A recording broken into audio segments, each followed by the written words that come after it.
Watumishi wengine wanapigwaga. Mtu alikabwa hapa. Ndio maana unakuta watu wengi sasa kama anaenda kukemea mapepo anavua tai. Kwa sababu unaweza ukanyongwa. Lakini humchukii yule mtu. Umeelewa? Akiwa katika ile hali ufanye nini? Humchukii wala umkasirikii. Anajifunua, unakazana kumfunika. Sasa ndio udhaifu hivyo. Wewe udhaifu wa mwenzako unapouona unatakiwa kuufunika. Sasa pasipo kujua wewe una udhaifu wake unaenda kuufunua, kwa hiyo unamfanya aibu mpaka aibu. Ni kuto kujua. Tulifanya kwa kuto kujua kwamba unapoona udhaifu wa mwenzako kinachotakiwa cha kwanza ni kumsitiri. Sasa kuna kumsitiri kwa namna nyingi. Kuna kumsitiri kwanza kuificha ile aibu yake. Maana udhaifu sio kitu kizuri. Udhaifu mara nyingi ni jambo la aibu. Aliletaga heshima sana. Kabisa. Mahali penye heshima ni mahali penye nguvu. Kusema jamaa ana nguvu, jamaa ana uwezo, jamaa yuko vizuri, jamaa yuko, hizo ndio sifa. Lakini sio kwenye udhaifu. Sasa unakuta mtu umegundua udhaifu wa mwenzako, baada kutafuta namna ya kumprotect, kumlinda, ndio unafanya kazi ya kumtangaza, ya kumzungumza vibaya. Huko ni kutokujua. Huo nao ni udhaifu mwingine. Yaani kama unashindwa kusitiri, huo nao ni udhaifu. Sasa ukishajua leo utaachana na huo udhaifu, kwa sababu udhaifu kama unatibikaga. Ni ufunuo, tukishaelewa kwamba hiyo haifai. Kwa sasa tulipewa uwezo wa kupoza wagonjwa yote na udhaifu wa kila aina. Kwa Yesu alikuwa anajua kuna madhaifu ya kila aina. Na yeye anajua kuchukuliana na madhaifu yetu. Sasa Yesu alipomwona alimuita akamwambia, mama, umefunguliwa katika udhaifu wako. Yaani kuna watu wana madhaifu, wengine ni wagonjwa. Lakini hapa alikuwa anamzungumzia ni mgonjwa.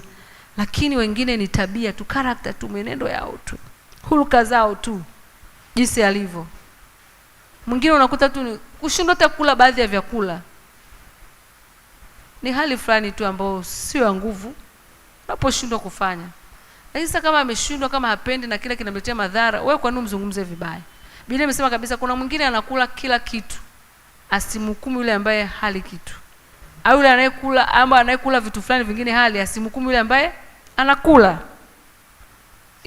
Yaani kushindwa kula kitu fulani ni hali pia udhaifu wa kwako binafsi katika hilo.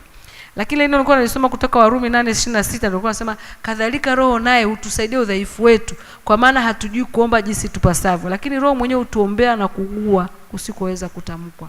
Kadhalika Roho naye hutusaidia udhaifu wetu. Roho anatusaidia udhaifu wetu. Kwa hiyo kama mume wako ana udhaifu fulani unaupeleka mbele za Mungu, Roho wa Mungu anaweza akamsaidia udhaifu wake. Na anaweza akakupa hekima na kuweza kumsaidia katika udhaifu alionao.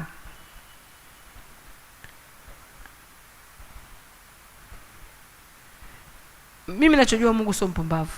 Lakini hapo wameandika kabisa Wakorintho 1:1, Wakorintho wa kwanza mstari wa kwanza 25. Yaani ni ile tu hali ya kujishusha nione. Anasema kwa sababu upumbavu wa Mungu una hekima zaidi ya wanadamu na udhaifu wa Mungu una nguvu zaidi ya wanadamu. Yaani maana mbona unafikiri Mungu kwamba ni dhaifu? Mungu sio dhaifu. Mungu ana nguvu. Kabisa.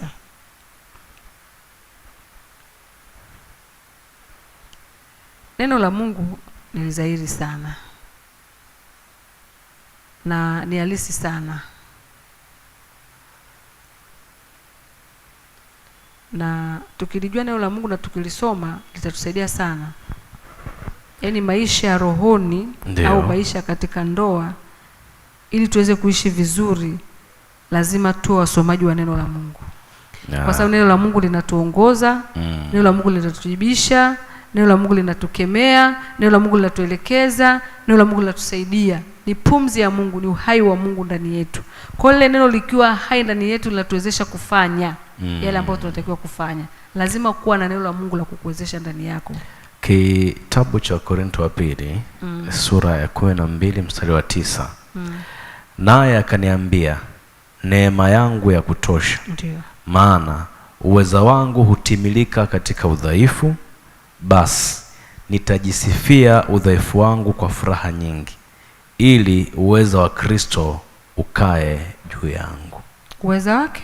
Uweza wa Kristo ukae juu yangu. Unatimilika katika nini? Udhaifu. Wakorintho wa pili sura ya 13 mstari wa 4. Ndiyo. Maana alisulubiwa katika udhaifu, lakini anaishi kwa nguvu za Mungu. Ndiyo. Maana sisi nasi tu dhaifu katika yeye, lakini tutaishi pamoja naye kwa uweza wa Mungu ulio kwenu. Kwa hapa napozungumza habari ya udhaifu, bila msaada wa Mungu huwezi kumsaidia mume wako, huwezi kumsaidia mke wako. Kama ulijui neno la Mungu. maana alisubuliwa katika udhaifu. Yesu alikuja kama dhaifu, lakini hakuwa dhaifu. Alikuja kama dhaifu. Unajua kuna watu, baadhi ya watu wana uwezo wa juu, lakini hawapendi kujionyesha wana uwezo wa juu, hasa wanapokutana na watu wa jamii ya chini. Kwa hiyo unamkuta anaenda anakaa na changamana na watu ambao ni ya jamii ya chini katika hali zao wale. Na wao wanamuona kama mwenzao, lakini si mwenzao. Hakutaka kujitofautisha kama wale. Sasa na Yesu alikuja katika hali ya udhaifu kwa sababu si ni wadhaifu.